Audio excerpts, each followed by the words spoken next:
Good morning. আমি আজকে একটা ছোট্ট ব্লগ নিয়ে চলে এসেছি। বাইক বাইরে রেডি, পুরো লুক এট দ্যাট, পুরো ক্লিন করিয়ে রেখেছি এটাকে,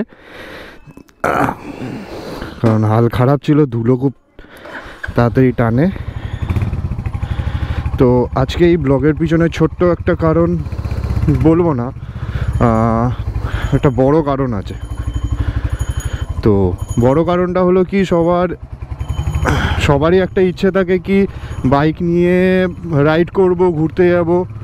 তো আজকের ডেট হচ্ছে 9 এপ্রিল 2024, আর লাস্ট ইয়ারে 9 এপ্রিল 2023-এ একটা স্পেশাল দিন ছিল আমাদের জন্য, আমার আর অরুণাবু বেসিক্যালি, তাই জন্য আমাদের বলছি।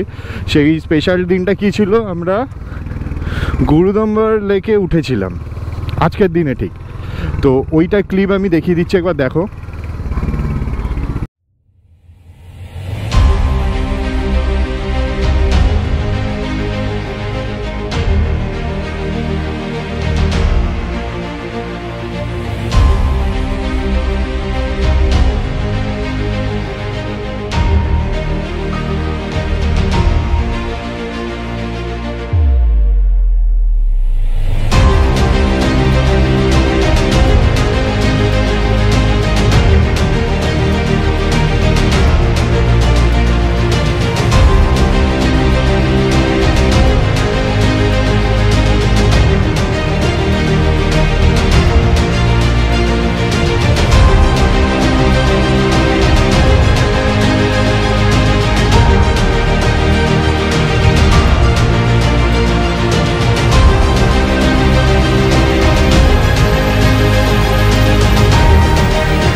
এক বছরের এই ইচ্ছাগুলো যখন ডানা মেলে স্বপ্নর দোরগোড়ায় চলে আসে, তখন সব মুশকিল আসান হয়ে যায়।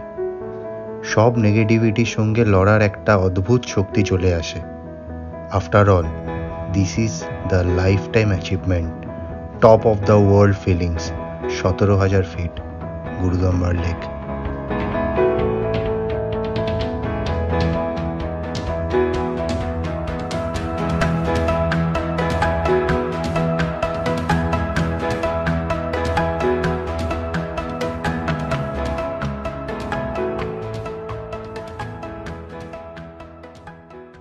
সেকেন্ড এপিসোড যেটা ছিল, এই সেকেন্ড এপিসোডেই এই গুরুদম্বারে উঠেছিলাম, এই ব্লগটার ক্লিপ ওটা। তো ওটা তোমাদের থেকে প্রচুর সাপোর্ট আমি পেয়েছিলাম, প্রচুর ভিউয়ার্স এসেছিলো, thank you very very much. আর আজকে বানাবো কি, কারণ হচ্ছে যেহেতু বললাম ওইটাও 9 তারিখ ছিল, এটাও 9 তারিখ ছিল, এক বছর আমাদের গুরুদম্বার রাইড পূরণ হলো। তো এই ভিডিওটা ওই জন্যই, জাস্ট একটা ছোটো আমাদের রিমাইন্ড, মানে আমাদের ছোট ড্রিম যেটা আগের বছর হয়ে গেছে। আর সেকেন্ডলি হচ্ছে কিছু প্রিপারেশন, তোমরাও তো যাবে, তার জন্য প্রিপারেশনের জন্য কিছু কি আমাদের করেছিলাম না করেছিলাম সেটা শেয়ার করব আমি এই ভিডিওতে। তো সেই জন্যই আমি বাইক নিয়ে বেরিয়েও পড়েছি, যাচ্ছি অরুণাবদের বাড়ি, আর যেতে যেতে তোমাদের সঙ্গে সেইগুলো শেয়ার করতে করতে যাচ্ছি।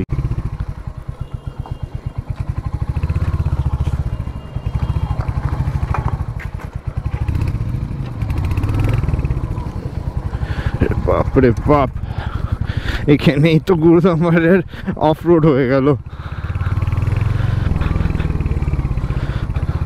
তো সকাল সকালই অরুণব আমাকে ডাকলো বলে চলে যায়, বাড়ির সামনে ক্রিকেট খেলছি, তো তাই জন্যই যাচ্ছি ক্রিকেট খেলতে। তো বেসিক্যালি আমি গুরুদম্বার রাইড যখন আমরা প্ল্যানিং করেছিলাম, কয়েকটা জিনিসে করেছিলাম কি, ফার্স্টে যেটা লুক আউট করতে হবে যে কোথায় থাকবো না থাকবো সেটা, আর বাইক ওখানে পারমিট করাবার জন্য আমরা যেখান থেকে বুকিং করেছিলাম আর পারমিট করেছিলাম একজনের কাছ থেকে, সন্দীপজি। তোমাদের তো বলে দিয়েছিলাম লাস্ট সেকেন্ড ব্লগে, আমার গুরুদম্বারের ওখানে আমি নাম শেয়ার করে দিয়েছিলাম, ফোন নাম্বারও শেয়ার করে দিয়েছিলাম। ওখানে কন্ট্যাক্ট করে ওদের সঙ্গে ওনার সঙ্গে সব কিছু বুকিং করতে পারো। প্রচণ্ড ভালো মানুষ। আমি এই ব্লগের ডেসক্রিপশানে ওনার নাম্বার আর নাম সেভ দিয়ে দিচ্ছি, তো কখনও নর্থ সিকিম গেলে ওনার সঙ্গে কন্ট্যাক্ট করতে পারেন। বাইক নিয়ে গেলে পারমিট উনিই করে দেবেন, আর হোটেল তো ওনার আছে, মাঙ্গানেও রয়েছে, লাচেনেও রয়েছে।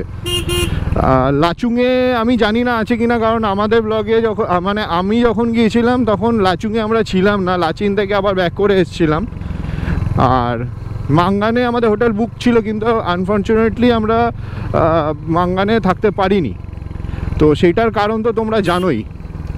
দেখতে দেখতে চলে এসেছি অরুণর বাড়ি। উইকেট ফুইকেট পুরো রেডি, ওই সাইডটা ঢুকিয়ে দিচ্ছি।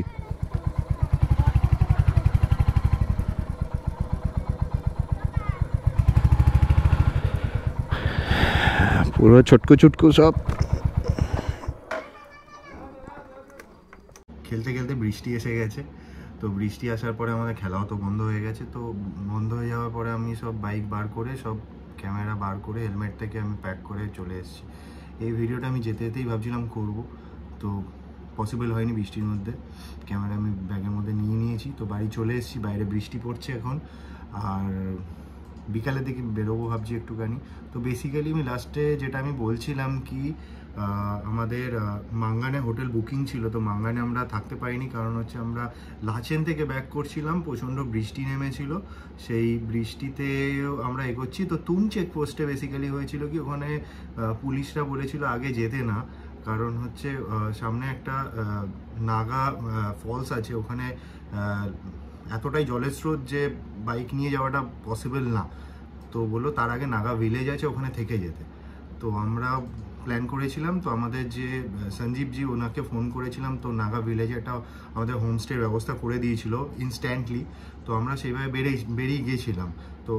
তো রাস্তায় কী হয়েছিল, তুম চেকপোস্ট থেকে একটু বেরিয়ে গিয়ে ওখানে আরেকটা ছোটো ল্যান্ডস্লাইড মতন হয়ে গেছিলো, জল জমে গিয়েছিলো, আর হয়েছিল কি ওখানে চাকা ফেসে গিয়েছিলো আমাদের। তো ওখান থেকে খুব মানে ক্রিটিক্যাল সিচুয়েশন, মানে হেল্পলেস ফিল করছিলাম কি কেউ নেই। প্রায় আধা এক ঘন্টা মতন ওখানে ফেসে আমরা ছিলাম, আমি আর অরুণব। তো কেউ নেই। আমি অরুণবকে বললাম তুই ব্যাক করে গিয়ে আর্মিদের, পুলিশদের কাছ থেকে হেল্প নিয়ে আয়। তো ও আমাকে একা ছাড়ছিল না। দুটো ট্রাক এসেছিল, যেখানে ওরা এসে আমাদের কিছুটা হেল্প করে দিয়েছিল, বাইকের চাকা তুলে ঘুরিয়ে আমরা আবার ব্যাক করে তুম চেকপোস্টে গিয়ে হেল্প নিয়ে আমরা চেকপোস্টের পাশেই একখানা ছোট্ট মতন ওই ম্যাগির দোকান টাইপের হয়, ওখানে বেড়ার বাড়ি ছিল। তো ওখানেই আমরা রাতটা কাটিয়ে দিয়েছিলাম। প্রচণ্ড ঠান্ডা, বাইরে বৃষ্টি হচ্ছে, বেড়া থেকে হাওয়া ঢুকছে, তো ওইভাবে কাটিয়েছিলাম। তো এই বছর অলমোস্ট সেম টাইমে সেম প্রবলেমে পড়ে গেছে ট্যুরিস্টরা। 6 তারিখে আবার হেভি রেনফল হয়েছে, যার ফলে অ্যাকচুয়ালি আমি বলে দিচ্ছি কি কিছুদিন আগে নর্থ সিকিমে ল্যান্ডস্লাইড আর জলের স্রোতের জন্য যে ব্রিজটা রয়েছে তুম চেকপোস্টের নিচে, সেই পুরো ব্রিজটা কোল্যাপস করে যায়। তো ওই কোল্যাপস করার পরে কাজ তো চলছে, তো আপাতত গাড়ি পাস করাবার জন্য টেম্পোরারি একখানা কাঠের সেতু বানানো হয়েছিল, যেটা 6 তারিখে আবার হেভি রেনফলসের জন্য সেটাও কোল্যাপস করে যায়। তো রোড ব্লক ছিল সেখানে। তো রোড ব্লকের জন্য মানে ট্যুরিস্টদের একটু প্রবলেম ফেস করতে হয়েছিল ঠিকই। তো আপাতত আজকে নিউজ যেটা 7 তারিখের যে নিউজ, যেটা আবার তারা যে ব্রিজটা ছিল সেটাকে আবার ঠিক করে নিয়েছে, আপাতত যাচ্ছে। সে ব্রিজ মানে কি, কাঠের একটা ব্রিজ মতন করে নিয়েছে। তো আপাতত আবার কানেক্টিং হয়ে গেছে ওখান থেকে মাঙ্গান টু তুম চেকপোস্ট। তো তোমরা যদি যাও একটু সাবধানে যেও, এই টাইমটা বৃষ্টি হুটহাট করে আসছে। তো বাকি আমি যেটা প্রিপারেশনের জন্য বলেছিলাম, প্রিপারেশনে কি আমাদের নিতে হয়েছিল, ফার্স্টে আমরা হোটেল নিয়েছিলাম আর বাইক আর আমাদের পারমিট বানানো প্ল্যান হয়েছিল। তারপরে আমাদের কত কিলোমিটার এইসব প্ল্যান, নর্মালি তেলের হিসাবটা নর্মাল করে নিয়েছি। তেলের হিসাব আমি টাকা বা অঙ্কে আমি সেটা এক্সপ্লেন করছি না, কারণ অনেক কিছুর উপর ডিপেন্ড করে। গিয়ার্সের অনেক কিছু আছে, সেগুলো আমি বলবো। একটুখানি আমি রেস্ট নিয়ে তারপরে বিকালবেলা আবার বেরোবো। অরুণাবর আরেকটা বাইক আছে যেটা অফিসের বাইক, সেটাও সার্ভিসে দিয়েছে, ওটা নিতে যাবে। যেতে যেতে রাস্তায় আমি কিছুটা আরও এক্সপ্লেন করে দিচ্ছি। তো আপাতত আমি রেস্ট নিয়ে নিই, আবার বিকালবেলা যেতে যেতে দেখা হচ্ছে। বিকাল হয়ে গেছে, বেরিয়েও পড়েছি। অরুণাবু আমাকে ঘুম থেকে তুলে লাথি মেরে বার করে দিয়েছে। আমার ছোটোবেলার কথা মনে পড়ে গেল। অরুণাবু আমাকে কলেজে এইভাবেই ডেকে নিয়ে যেত। আমি খুব ইমোশন হয়ে পড়েছি। তো আমি তো মোটামুটি সব বলেই দিয়েছি। তো গিয়ার্সের যদি কথা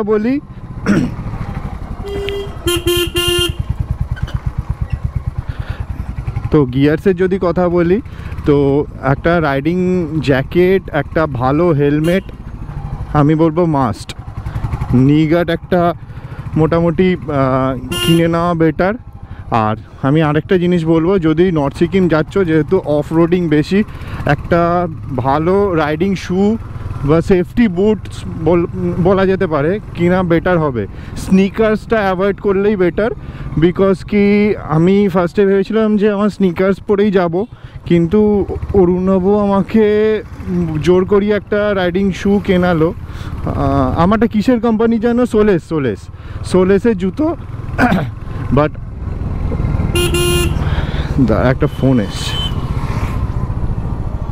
সোলেসের জুতোটা কোথায় আমার বেশি ভালো, মানে কি বলবো, মানে গেম চেঞ্জার বলবো জুতোটা। বেসিক্যালি দেখো, ঠান্ডার রাস্তা, ইট পাথর ওই সব তো পরের কথা।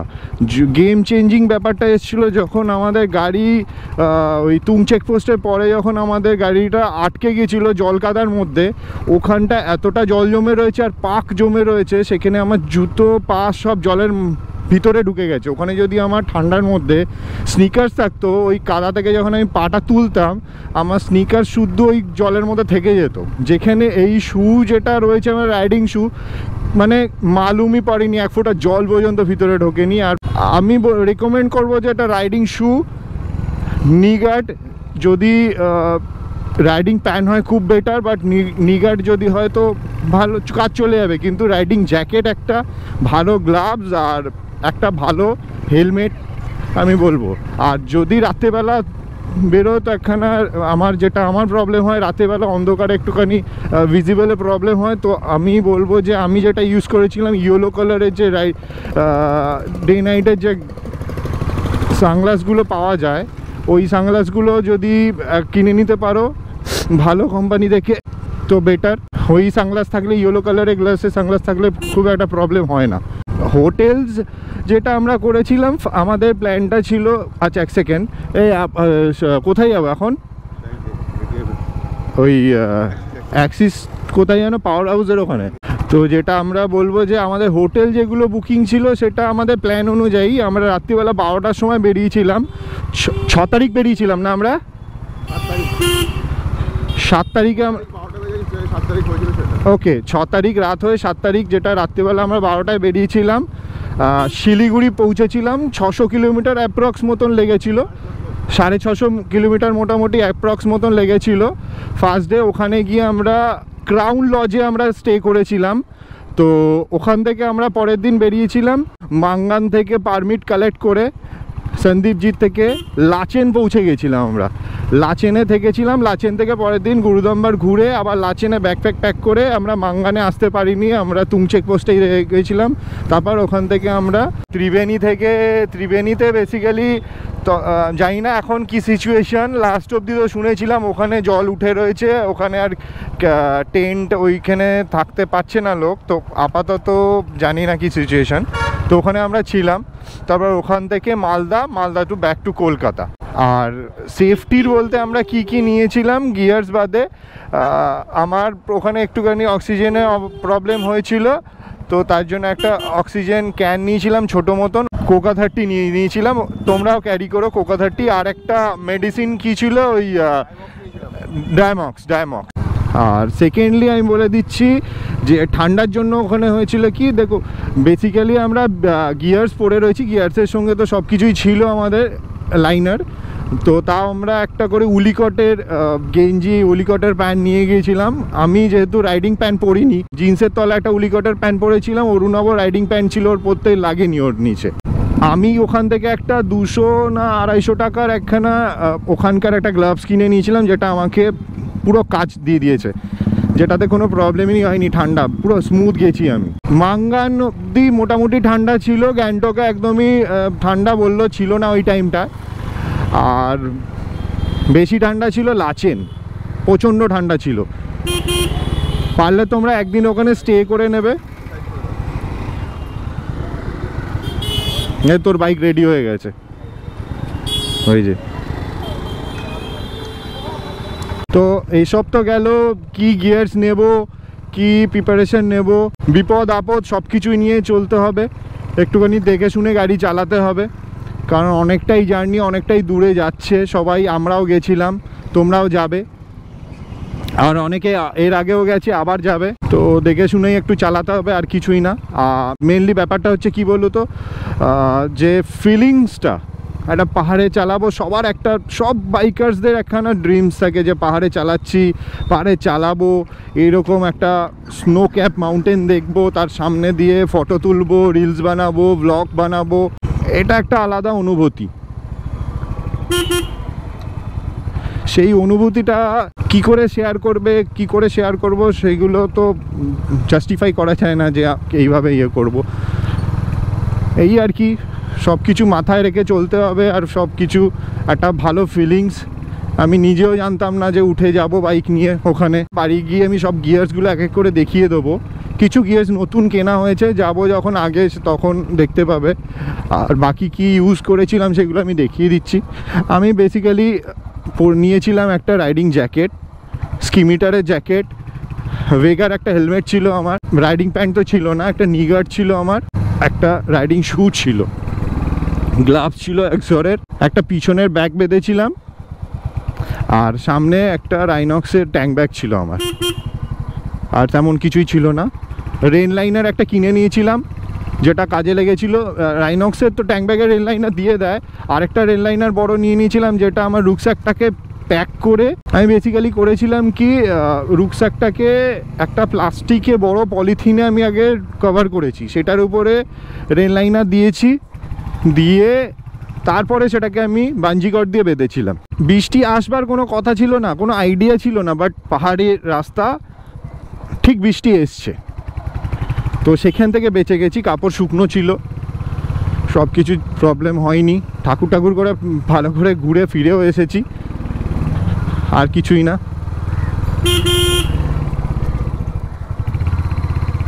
আমি তোমাদের গিয়ারগুলো একবার দেখিয়ে দিই।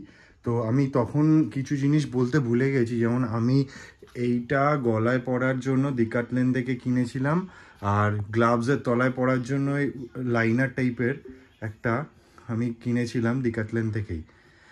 আর এইটা আমার রাইডিং জ্যাকেট স্কিমিটারের, এইটা আমি পরে গেছিলাম।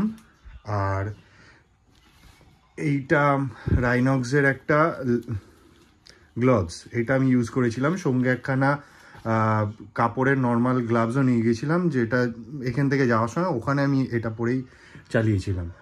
আর যখন ঠান্ডা, ওখান থেকে আমি একটা গ্লাভস কিনেছিলাম, সেটা তো আমাদের যে ইনসিডেন্টসটা হয়েছিল ওখানেই আমার হারিয়ে গেছিলো গ্লাভসটা।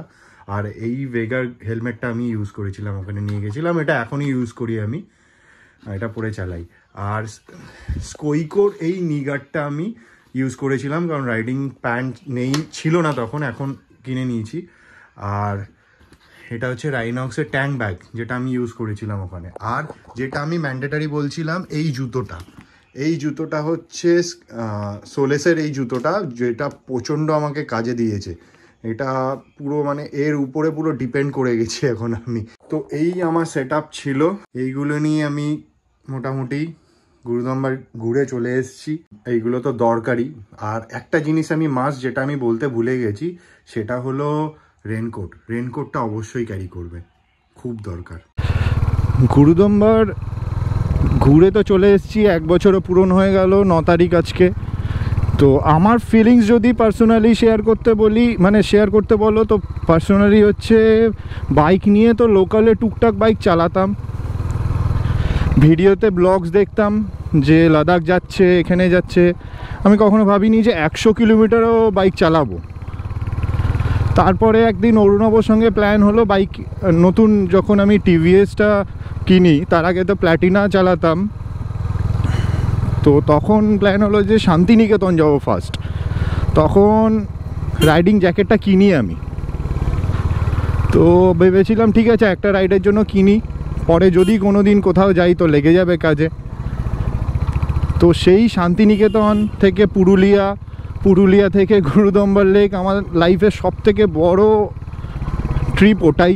বলতে গেলে 100 কিলোমিটার যেখানে আমি কখনো ট্রাভেল করব বাইক নিয়ে সেটা ভাবিনি, সেখানে আমরা অ্যাপ্রক্স না হলেও 2000 কিলোমিটার তো আপ অ্যান্ড ডাউন ঘোরা হয়ে গেছে বাইক নিয়ে, গুরুদম্বার লেক যেটা। তো আমি এই ভিডিওতে সব কিছু দেখিয়ে দিলাম মোটামুটি রাফলি, তো তোমরা একটু কাইন্ডলি দেখো। আমি জানি যে আমার অনেকটা গ্যাপ হয়ে গেছে লাস্ট চণ্ডীগড় ভিডিওর পরে, মোটামুটি 2-2.5-3 মাস মতন গ্যাপ। তারপরে আমি ভিডিওটা ছাড়লাম, আগে ছাড়বো খুব, দেখছি কি প্ল্যান করা যায়। কেন গ্যাপ, কি গ্যাপ, সব আমি আস্তে আস্তে করে আমি শেয়ার করতে থাকবো। ছোটোখাটো খুশির ব্যাপার আছে, বড় খারাপেরও ব্যাপার রয়েছে, তো সব আমি শেয়ার করব আগে থাকতে এর পরের ব্লগে। তো আপাতত এই ভিডিওটা আমি এখানে শেষ করছি, আশা করছি তোমাদের ভালো লাগবে, কাজে লাগবে। আর ভিডিওটা ভালো লাগলে লাইক, কমেন্ট অ্যান্ড শেয়ার করে দেবে, সাবস্ক্রাইবও করে দেবে। চলো আজকের মতন এখানে বাই, খুব শীঘ্রই ভালো ভালো ব্লগ নিয়ে আসছি, তো স্টে টিউন। Thank you.